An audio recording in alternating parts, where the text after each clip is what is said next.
Unleash the raw power of RAW. Did you see that? Look again.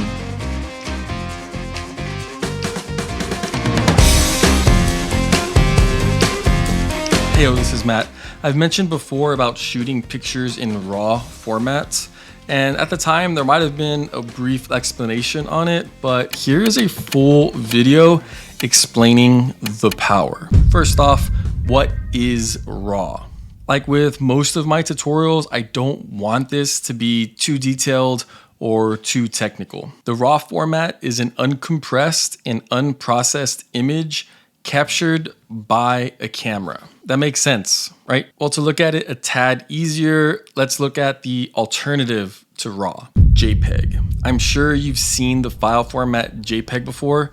It's pretty much the standard when it comes to taking pictures. On your camera, the two formats to choose from are JPEG and RAW. And the difference between JPEG and RAW happens as soon as you take the photo. With JPEG selected, once you click, your camera edits the image according to your settings, and it bakes all of those settings into that image. With RAW, when you take a pic, it is not baking in any settings. Even though certain colors or the lighting might look one way according to your camera, like when you look at the screen, that's just a temporary JPEG image that's there for you to view. You might be thinking, so I can't edit JPEG images? Well, yes, you can edit them, but you're editing an image that is already complete. Kind of. Another negative with JPEG is because the camera is compressing the image, there will be artifacts that you might not have expected.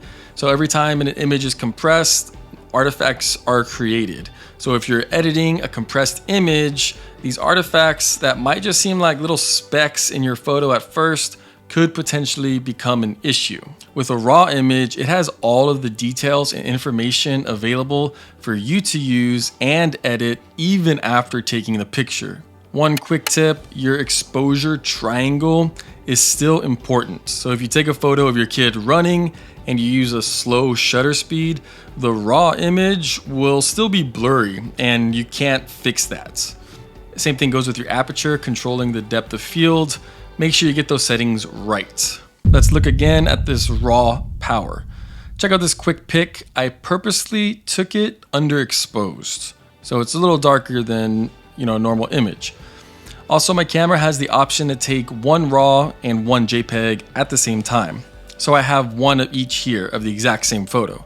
And probably my favorite and most noticeable difference is changing the highlights and shadows. On the JPEG, when I increase the shadows tab, it looks like this. It kind of brings in some light, but not really. There's no detail.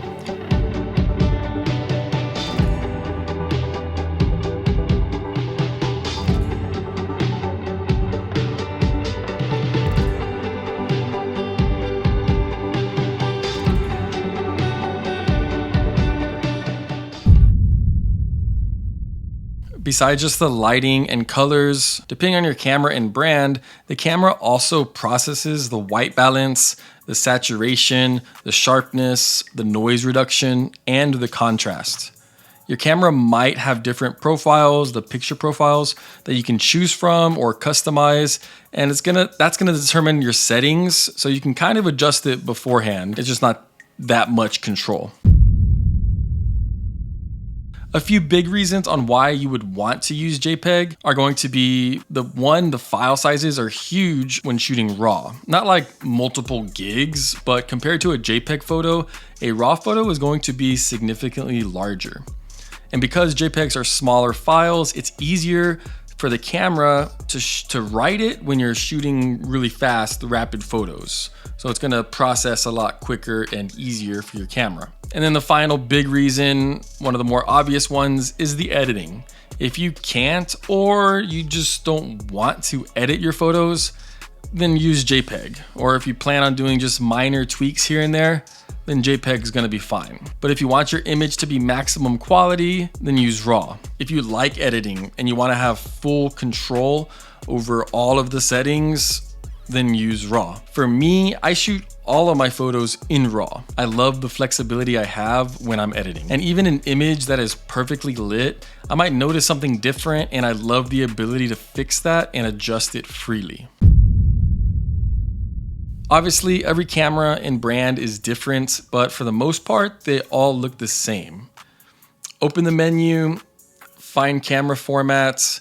It's usually one of the first options, and select RAW. And like I mentioned, you might have an option for both JPEG and RAW. And if you're new to using RAW, that might be a good one to start with just in case. So you have one of each and you can compare. So once it's selected, you are ready to shoot. Nothing else, nothing different needs to be done. Just take pictures like you normally would. It's just gonna process them a little differently. And then on your computer, what does a RAW file look like? Each camera and manufacturer has their own file that relates to their own sensors. So here's how they come out on my computer from my Canon camera. And then here are some other brands that have their own tag for what their RAW files may look like, just for you to maybe see your brand. So if you see this last one, yes, even phones can shoot in RAW, which will be one of my tips for my phone photography tutorial coming soon. If you do use Photoshop, when you bring in a RAW file, it's going to first open up Camera Raw. And this setup is pretty much like Lightroom if you've used that before. And it's where you do your main adjustment. You're kind of like making it, you're doing all like the basic settings and edit before officially opening it up in Photoshop. Unfortunately, I'm not too familiar with other editing programs, so RAW might not work for you, but JPEG for sure will. It's one of the most widely used and recognized files by all programs. So here's an example of the RAW photo process. And one tip with shooting RAW that I've suggested before is exposing for the highlights. Meaning when you're adjusting your settings on your camera and you're setting up your photo, whether it be a figure or a person or a product, you make sure the brightest parts of your image are perfectly exposed. Because sometimes it can be difficult to expose everything perfectly, but look at those highlights, look at those brightest parts and expose those perfectly. So in the image here, I have the light on the helmet, nicely lit. It's not too bright. Some of the other parts are a little dark, but his helmet is good. And that's what I want to focus on. After I take the picture, I open up the card on my computer. I see the file and I just drag it into Photoshop and Camera Raw opens.